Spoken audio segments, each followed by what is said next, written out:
Just a quick disclaimer, but I do not own any of these stories, nor are they suitable for people of all ages. And I use the original posts pictures, so continue on at your own risk. This is simply titled, My Ghost Story. Me and a couple of my friends, Adam and Sean, tend to have moments where we think we are paranormal investigators, and these thoughts tend to lead us on wild goose chases. Adam had told me that he wanted to do some paranormal investigating when Sean came back to town, because he knew he would enjoy it. This never bothered me before. I'd been to haunted graveyards, woods, houses, and even had a couple run-ins with individuals of the paranormal kind. Looking back, I guess it never really bothered me. Most of us go through this. You see something you can't explain, ponder on it for a bit, then leave it be. But this was, and is, way different. When Sean came down, our first stop on our ghost hunting night was Hungry Hollow Road in Grape Creek. This road is famous because it is said that in the woods next to the railroad, many children died of starvation during the Great Depression. I had been to this spot plenty of times before, and had one bad moment there. You're supposed to turn your car completely off and just sit and wait. One time I went with my buddy Lucas. Certain people claim they hear children tapping on their cars. Others say that their cars have childlike handprints on it. I've even heard stories of people hearing noises that almost sound like their car getting hit with a trash can. Anyway, what I saw was simply a pair of yellow eyes. Understand that this could not be an animal, because for eyes to glow, they need to be reflecting light. There was no light, just glowing yellow orbs, 2 of them. I told Locust to drive off, and he did. I never thought much about it, and I still don't. Well, needless to say, me, Adam, and Sean's night at Hungry Hollow was simply a bust. Just some creepy atmosphere and noise we think we heard. Our next step was to Nickum Cemetery. The cemetery is the most oddly placed cemetery I've ever been to. Usually you see cemeteries out in the open, but this one is in the middle of a cornfield. Well, we forgot how to get there, so we completely skipped that stop. Our next and final stop was the campgrounds in the outskirts of Georgetown, where I saw what I can never forget and sometimes remember. We stopped at a gas station first to load up on snacks. It was Sean and Adam's idea to have a picnic out there. This did not happen. I've been to this campsite before, once with 5 other people, another with just 2. I have a certain fear of the woods since I have been lost in them before, but the campsite never bothered me because there was always someone there who knew where to go. When me, Adam, and Lucas went out there, we sat on a log, smoked, and had some good conversations. This creeped me atmosphere again, I guess. The night was different, though. Something was wrong. Something I can't explain. The idea of the picnic was completely thrown to waste by the time we got to the campsite because we had eaten the food already.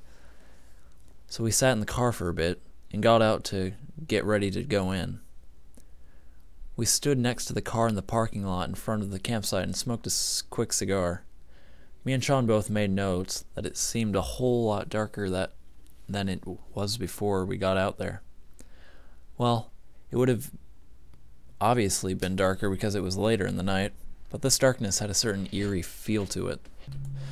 I remarked that I kept seeing a flashing light in the bushes by the entrance to the campgrounds. And Sean said that he had heard stories of an old woman that would greet you at the entrance. It spooked me a bit, but nothing major. So finally we suited up and headed into the woods. Usually we go in pretty deep, but not tonight. The air was thick, the darkness was nerve-shattering, and all of our minds were bothered with the countless noises of the night. Sean and Adam said that the last time they were out there, they heard dragging of some sort, like bodies being dragged across the ground. And they heard the same thing tonight. I failed to mention this earlier, and this might sound cliche, but this campsite is the home to an Indian burial ground. I know, cheesy. This is what I was told. We continue on our path and come to a trail. We all three stand in front of this trail and instantly feel a sense of terror. This trail is not normal. It was darker than it usually is, and something in our guts was telling us to leave. I fear that I was the one wanting to leave the most, but Sean was the first one to speak up, so we race out of the woods and hop back in the car.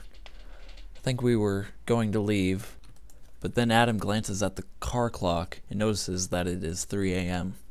For those of you who don't know, 3 a.m. is considered to be witching hour, a parody of 3 p.m. known as Christ hour.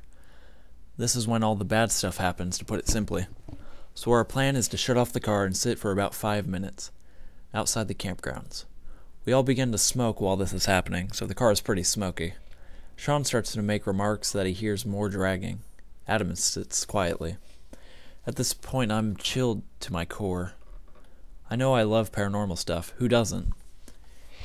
Humans are interested in things they don't understand. But we're also afraid of things we don't understand. I look outside my window, and out of the bushes, I see footsteps. Not footsteps that were there already, footsteps being made. But there was nothing making the footsteps. I then remember seeing a black figure, and then pulling down the beanie I was wearing over my eyes.